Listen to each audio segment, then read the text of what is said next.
नमस्कार, मेरा नाम है गौरव पाल। आप देख रहे हैं गौरव का चश्मा। इस समय मेरे साथ हाजी सरफराज राइन मौजूद हैं। बीते दिनों सबसे ज़्यादा चर्चित चेहरा बीएसपी का कुछ दिनों पहले निष्कासन हुआ था, लेकिन कल रात ही वापसी हुई है और अब ताकत बढ़ गई है, जिम्मेदारी बढ़ गई है। क्या कहना चाहोगे? आपकी वापसी हुई है बीएसपी फिर एक बार। मैं माननीय बहन जी का बहुत बहुत धन्यवाद देना चाहूँगा कि मुझ जैसे कार्यकर्ता पे फिर से भरोसा जताया। माननीय बहन जी का बहुत बहुत शुक्रिया।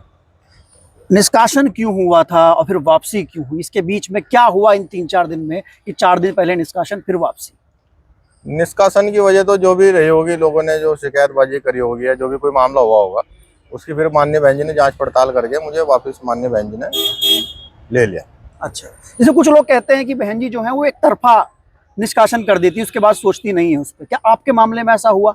नहीं, आप पत्रकार बंधु हो, आपको तो पता है एक तरफा थोड़ी कार्रवाई हुई। कार्रवाई तो जो मेरे पे हुई थी वो जो बहन जी ने सज्जा ना, तो वो अपना मुझे मतलब जब आपका निष्कासन हुआ, हाँ। उसके बाद आपसे आपकी राय ली गई, भैया आप बताइए क्या मामला था? मेरे से क्या राय, वो तो जो माननीय बहन जी ने अपने इस तरह से जो जांच करानी हो कराई, मतलब जांच कराई। बिल्कुल मैं सच्चा निकला।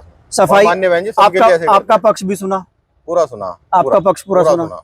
मतलब कुछ लोग ये कहते हैं कि बहन जी निकाल देती, सुनती नहीं है। ऐसा नहीं है, पूरा पक्ष सुना, पूरा पक्ष सुन के मेरी बात, और उसके बाद फिर न्याय हुआ है। पूरा न्याय हुआ। बहन जी ने सच्चाई और झूठ को उजागर कर दिया। अच्छा, इससे पहले आप किस पद से थे जब निकाले गए थे, और अब किस पद पे वापस? मैं मंडल के पद पे था। मंडल में 2 विधानसभा में देख रहा था। अब मुझे मुख्य प्रभारी पूरा 3 जिलों पे बना दिया। मतलब अब ताकत बढ़ा दी है। ताकत बढ़ा दी। पहले एक मंडल था। हाँ। अब पहले मंडल जिला देख रहा था मैं, अब अच्छा पूरा मंडल देखूंगा। मतलब पहले एक जिला था, अब पूरा मंडल आ गया, सहारनपुर मंडल जो है। तो क्या देखते हो आप आने वाले 2027 में विधानसभा चुनाव है, किस तरीके से तैयारी अब आप करोगे, क्योंकि अब आपकी ताकत भी बढ़ गई है, और कैसा महसूस हो रहा है वापस आके? महसूस तो बहुत अच्छा लग रहा है कि मतलब मुझे माननीय बहन जी ने माफ़ किया, मुझे पार्टी में लिया। मुझे बहुत अच्छा महसूस हो रहा। मुझे गर्व है अपने नेता पे कि माननीय बहन जी ने मेरे ऊपर भरोसा जताया। और रही 2027 की बात, तो इंशाल्लाह सरकार बनाएंगे। 2027 में पूर्ण बहुमत से सरकार बनाएंगे। जैसे कुछ लोग मीडिया में खबरें चली जब आपका निष्कासन हुआ कि इनकमिंग बंद है, आउटगोइंग चालू है, मीडिया में खबरें बनाई गई, बहन जी तो ऐसी पार्टी से बाहर सबको निकाल देती हैं, एक मुस्लिम चेहरा था उसको भी निकाल दिया गया। तो अब क्या महसूस हुआ उन 4 दिनों में? मीडिया तो भरमक खबरें फैलाता है। मीडिया के चक्कर में तो हम खुद भी नहीं आते। तो मीडिया तो झूठ बोलता है, ऐसा कुछ नहीं है। माननीय बहन जी सर समाज की नेता है, सर समाज को साथ लेके चलती हैं, और सर समाज के बल पे ही हम 2027 में सरकार बनाने जा रहे हैं। जैसे आपको जब निष्कासन किया गया तो आपको क्या भरोसा था बहन जी आपकी बात सुनेंगी, आपसे मिल के बात करेंगी, सफाई लेंगी आपकी? 100% भरोसा था, 100%। अच्छा, जिन लोगों ने साजिश की सब नाकाम हो गई? नाकाम हो गया। उन्हें उसका जो भी उसका दंड था वो मिल गया उन्हें। तो मतलब ये साफ है कि बहन जी एक तरफा कार्रवाई नहीं करती हैं? बिल्कुल नहीं करती, सुनती हैं सबकी। बिल्कुल सुनेंगे, और उसके बाद फिर बुलाती हैं, बात करती हैं, न्याय करती हैं। बिल्कुल। और जो लोग साजिश किया करते हैं उनके साथ क्या हुआ?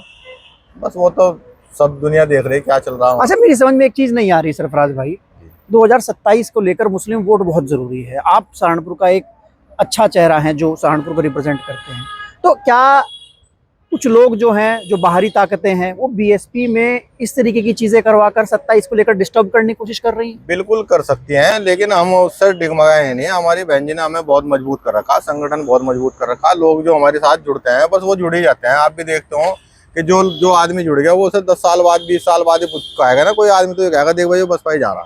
तो बसपा तो ऐसी पार्टी है। कुछ लोग ये भी कहते हैं सरफराज राइन निष्कासन के बाद सपा जा सकते हैं, कुछ खबरें सपा वालों ने मिलकर चलाई नहीं है। कोई विचारधारा ही नहीं है। मेरे विचार में मिशन मूवमेंट का आदमी हूँ, चाहे मुझे 10 साल भी माननीय बहन जी न लेती पार्टी में, मैं यही पढ़ा था। बसपा ही थे, बसपा ही बहन जी हमारी नेता थी, मैं यही पढ़ा था, मैं कहीं नहीं जा रहा था। सपा के कुछ लोगों ने ये चीजें चलाने की कोशिश की। सरफराज राइन को सरफराज राइन बनाने वाली माननीय बहन कुमारी मायावती जी है, और दूसरा कोई नहीं है। विचारधारा उधर मिलती ही नहीं? बिल्कुल नहीं मिलती। विचारधारा मेरी बहुजन समाज पार्टी के साथ है। तो आपने देखा ही हमारे साथ सरफराज रानी तो बहुत कम बात करते हैं, लेकिन सीधी बात कहते हैं। दिल्ली बहन जी आई 1 हफ्ता पहले, इनका निष्कासन हुआ, और अब फिर इनकी वापसी हुई और बहन जी ने बुलाकर इनसे बात की, इनकी सफाई ली। जो लोग कहते हैं कि एक तरफा कार्रवाई होती है, निष्कासन हो जाता है, निकाल दिया जाता है, ऐसा कुछ नहीं है। दोनों पक्षों को सुना, उस पर न्याय किया, और आज सरफराज रानी दुगनी ताकत से फिर वापस बीएसपी में पहुंच गए हैं। तो आपको ये बातचीत कैसी लगी हमें लिखकर जरूर बताइएगा। तब तक के लिए चलते हैं, धन्यवाद, नमस्कार।